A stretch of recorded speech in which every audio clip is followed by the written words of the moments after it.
Uy egasi biroz yashagan va ko'zdan g'oyib bo'lgan ekan. Nimaga ekanligi noma'lum. Yangi uy egasi kalitni qo'liga oldi-da, uyi tomon yo'l oldi.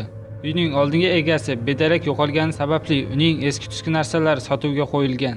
Bu yigit 2 qavatli uyiga kirdi va narsalarni joylay boshladi. Hozircha hammasi yaxshi edi. Oradan bir oy o'tgach qandaydir ovoz eshitildi. Kim bu? U to'xtab qoldi va atrofiga qaray boshladi.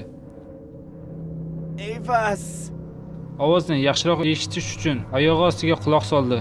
Yuragi qo'rquvdan yorilay dedi. Zinapoya ostidan qandaydir ovoz chiqayotgandi. Hozir yordam beraman, 1 soniya kuting. U xonasiga qandaydir asbobni olish uchun yugurib ketdi. Is free. Yana oyog'i ostidan ovozlar kelayotgandi. Jennerson, qanaqasiga? Yotoqxonasi ostidan yosh bolaning ovozi chiqayotganiga ishonchi komil edi. Zero u yer juda tor bo'lsa ham katta bolg'ani oldi. Polni teshayotgan payt bolg'ani yerga qo'ydi va pol ostiga qarab ko'rmoqchi bo'ldi. Hech narsa ko'rmadi, qorong'ulik. Shuning uchun fonarni pol ostiga tutdi. O'sha paytda qandaydir ko'zning qarab turganligini ko'rib qoldi va og'izga aylandi. Qo'rquvdan yiqilib tushdi. Bizni bu yerdan chiqaring janob. Bu yer juda qorong'u. Uzoq vaqt polni yorishga to'g'ri keldi.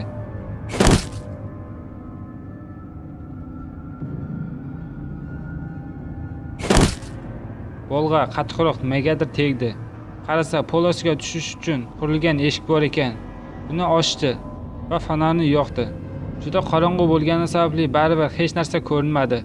U o'tirdi-da qo'lni pastga cho'zib, "Qo'limni ushlang, yordam beraman", dedi.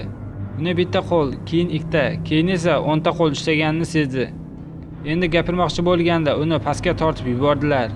Uning yuzi yerda qo'lni tortishga harakat qilardi. U bir ko'zi bilan pol ostini ko'rib turardi. Jilmayib turgan lablarga ko'zi tushdi. Tilini aylantirdi-da, uning ko'zlariga tegindi.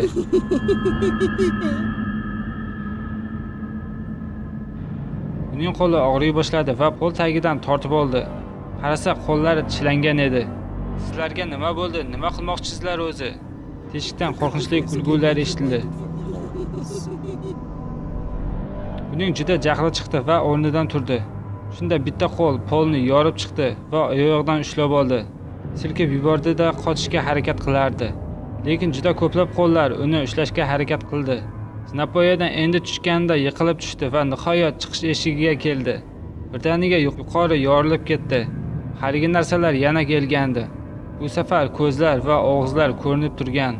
U uydan chiqib ketdi va qaytib kelmadi. Bir oydan so'ng bitta ayol keldi. Oldingi egasi ketib qolganligi sababi noma'lum, dedi. U kalitlarni oldi va yangi uyi tomon yo'l oldi.